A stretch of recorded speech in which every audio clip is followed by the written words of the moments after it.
Albert Einstein once said, everybody's a genius, but if you judge a fish by its ability to climb a tree, it will live its whole life believing that it is stupid. Ladies and gentlemen of the jury, today on trial we have modern day schooling. Glad you could come. Not only does he make fish climb trees, but also makes them climb down and do a 10-mile run. Tell me, school, are you proud of the things you've done? Turning millions of people into robots, do you find that fun? Do you realize how many kids relate to that fish? Swimming upstream in class, never finding their gifts, thinking they are stupid, believing they are useless? Well, the time has come, no more excuses. I call school to the stand and accuse him of killing creativity, individuality, and being intellectually abusive. He's an ancient institution that has outlived his usage. So, Your Honor, this concludes my opening statement, and if I may present the evidence of my case, I will prove it. Proceed. Exhibit A. Here's a modern-day phone. Recognize it? Here's a phone from 150 years ago. Big difference, right? Stay with me. Here's a car from today, and here's a car from 150 years ago.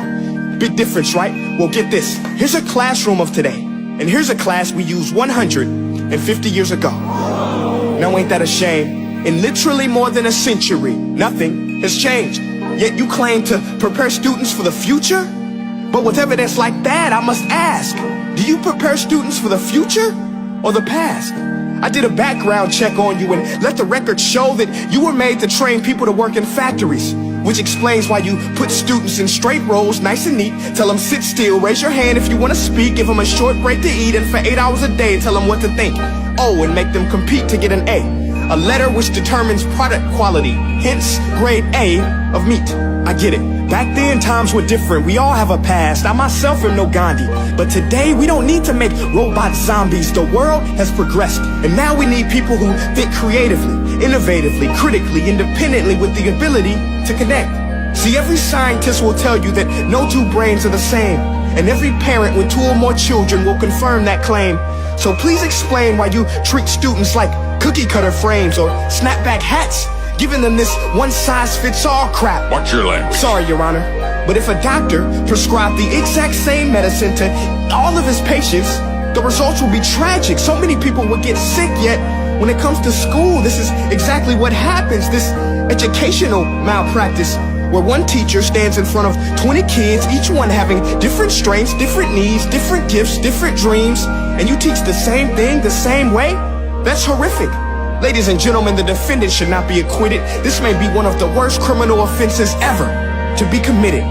And let's mention the way you treat your employees. Objection. Overruled. I want to hear this. It's a shame. I mean, teachers have the most important job on the planet, yet they're underpaid? No wonder so many students are short-changed. Let's be honest. Teachers should earn just as much as doctors, because a doctor can do heart surgery and save the life of a kid. But a great teacher can reach the heart of that kid and allow him to truly live.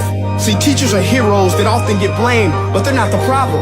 They work in a system without many options or rights. Curriculums are created by policymakers, most of which have never taught a day in their life.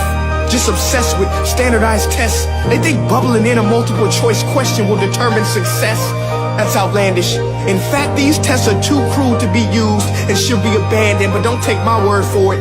Take Frederick J. Kelly, the man who invented standardized testing, who said, and I quote, "These tests are too crude to be used and should be abandoned." Ladies and gentlemen of the jury, if we continue down this road, the results will be lethal. I don't have much faith in school, but I do have faith in people. And if we can customize healthcare, cars, and Facebook pages, then it is our duty to do the same for education, to upgrade it, change it, do away with school spirit, because that's useless. Unless we're working to bring the spirit out of each and every student, that should be our task. No more Common Core. Instead, let's reach the core of every heart in every class. Sure, math is important, but no more than art or dance. Let's give every gift an equal chance. I know this sounds like a dream, but countries like Finland are doing impressive things. They have shorter school days. Teachers make a decent wage. Homework is non-existent, and they focus on collaboration instead of competition. But here's the kicker, boys and girls. Their educational system outperforms every other country in the world. Other places like Singapore are succeeding rapidly. Schools like Montessori, programs like Khan Academy, there is no single solution.